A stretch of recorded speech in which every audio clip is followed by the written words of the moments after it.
உங்களுக்கு தெரியாதது ஒன்றும் இல்லை, பேசுவோம்.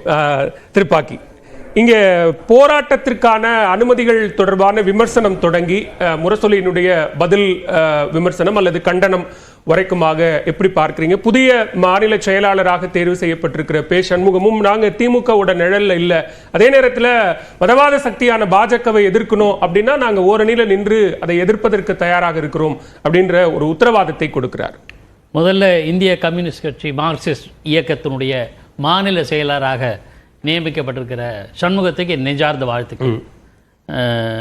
இந்த இந்தியாவை பொறுத்தவரை என்னுடைய பார்வை ஊழல் புகார்களுக்கு அப்பாற்பட்டு ஒரு கொள்கை சித்தாந்தத்தில் கொள்கையில் உறுதியாக இருக்கிற ஒரே இயக்கம் என்று நான் கருதுவது, உறுதியாக கருதுவது, 40-50 ஆண்டு காலமாக கருதுவது மார்க்சிஸ்ட் கட்சி. இந்திய கம்யூனிஸ்ட் கட்சி கூட எமர்ஜென்சி ஆதரிச்சது, இந்திரா காங்கிரஸ் கட்சியோடு இருந்தது. ஆகையினால மார்க்சிஸ்ட் கட்சி கன்சிஸ்டன்சி இருக்குது. நீங்கள் சொன்னீங்க, புள்ளியிலேருந்து ஆரம்பிக்கிறேன். எமர்ஜென்சியை அடுத்து ஜனதா கட்சி அரசு அமைக்கும் போது மார்க்சிஸ்ட் கட்சி வெளியிருந்து ஆதரித்தது. ஒரே புள்ளியில் தான் அவங்க இணைஞ்சாங்க. ஜனதா கட்சியோ மொரார்ஜி தலைமையிலான அரசாங்கத்துக்கு ஒரே புள்ளி தான். என்னன்னா எமர்ஜென்சி எதிர்ப்பு. அப்படி அதே மாதிரி தான் எல்லா இடத்துலையும் இருக்குது. ஆனால் இந்த இஷ்யூவை பொறுத்தவரையில் நீங்கள் கேட்ட கேள்விகள் இருக்கு இல்லையா, கருத்து மோதலா கூட்டணி சிக்கலா அப்படின்ற போது இதையும் கடந்து 2-3 டைமென்ஷனில் நான் பார்க்கிறேன். ஒன்று, மார்க்சிஸ்ட் கட்சி கொள்கை பிடிப்புள்ள கட்சி. எல்லா கட்சிகளையும் விட அதிக கொள்கை பிடிப்புள்ள கட்சி வந்து மார்க்சிஸ்ட் கட்சி. இல்லை, எனக்கு ரெண்டாவது கருத்து இல்லை. ஒன்று அதில் வந்து எல்லா நிலைகள்லையும் திமுக கூட்டணி, திமுக விட்டுருங்க, நம்ம எந்த ஒரு கட்சி கூட்டணியில் இடம்பெற்றாலும், எந்த கட்சி கூட்டணியில் மார்க்சிஸ்ட் கட்சி இடம்பெற்றாலும் எல்லா விஷயத்திலும் அந்த கட்சிக்கு நாங்கள் ஒத்து போகிறோம் அப்படின்னு நினைக்காதீங்க. நாங்கள் வி ஆர் கன்சிஸ்டன்ட்லி ஃபாலோயிங் ஒரு கொள்கை அப்படின்ற நிரூபிக்கிறதுக்கான ஒரு ஸ்டேட்மெண்டாக கருதுகிறேன். ஃப்ளெக்சிபிள் இல்ல அப்படின்னு அப்படி அந்த மாதிரி ஒரு நிலைப்பாடு. ஃப்ளெக்சிபிள் இல்லைன்னா டு சம் எக்ஸ்டென்ட் ஃப்ளெக்சிபிள் தான் அரசியல் காரணங்களுக்கு. அதில் இன்னொரு கவனிக்கிட்டீங்க, நீங்கள் கேள்வி கேட்டிருக்கும் போது சொன்னதே வச்சுக்கிறேன். இப்போ பாலகிருஷ்ணன் 3 முறை இருக்கலாம், 3வது முறை இல்லை, 2 முறை இருந்து பதவி நீடிக்கவில்லை. அதுக்கு என்ன காரணம்? நம்ம அது போகலை. இப்போ சண்முகம் வயது காரணம் அவரை விரும்பினாதான் சொல்றாங்க, நீடிக்க விரும்பலன்னு சொல்றாங்க. அது அந்த விவாதத்தை போகல.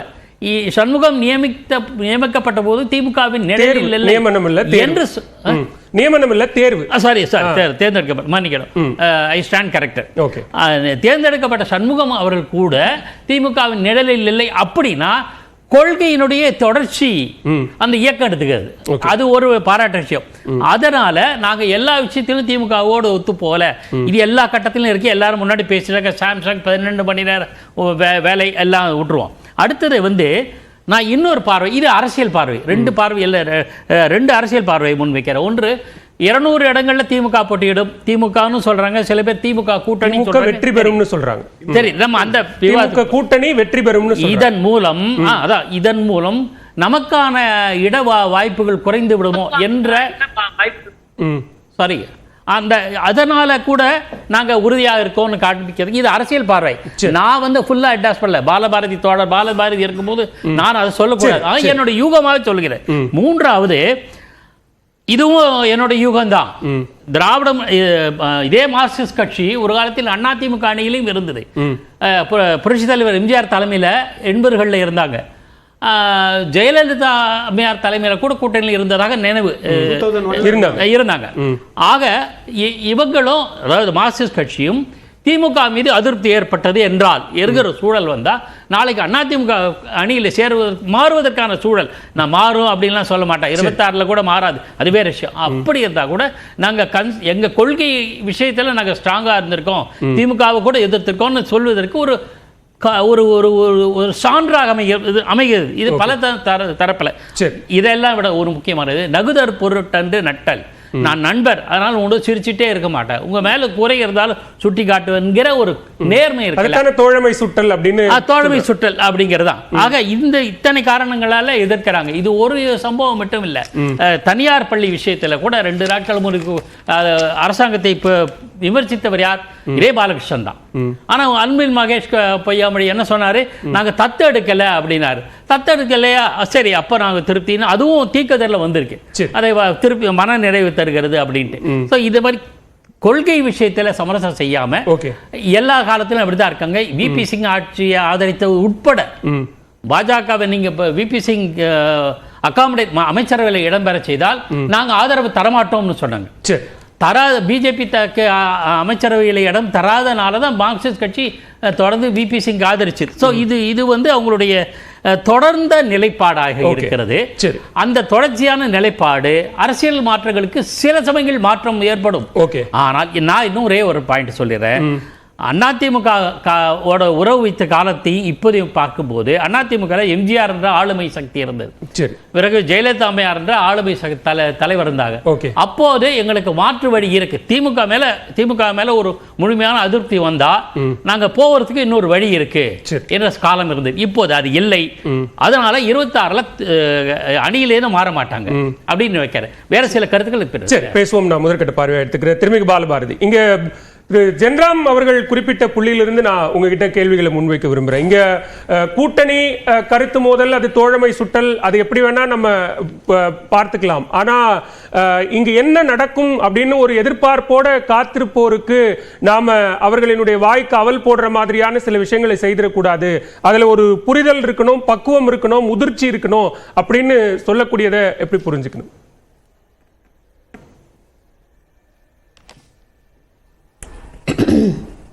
அத்தகைய புரிதல் இருக்கு. கவனமாக இயக்கங்களை முன்னெடுக்கணும் அப்படிங்கிறது கம்யூனிஸ்ட் கட்சிக்கு அது ஏற்கனவே அதனுடைய நடைமுறை அரசியல், அதனுடைய பண்பு. நீங்களே எல்லாரும் நம்ம சகோதரர்கள் எல்லாம் பாராட்டினீங்க. ரொம்ப மகிழ்ச்சி. உங்களை அனைவருக்கும் நன்றி.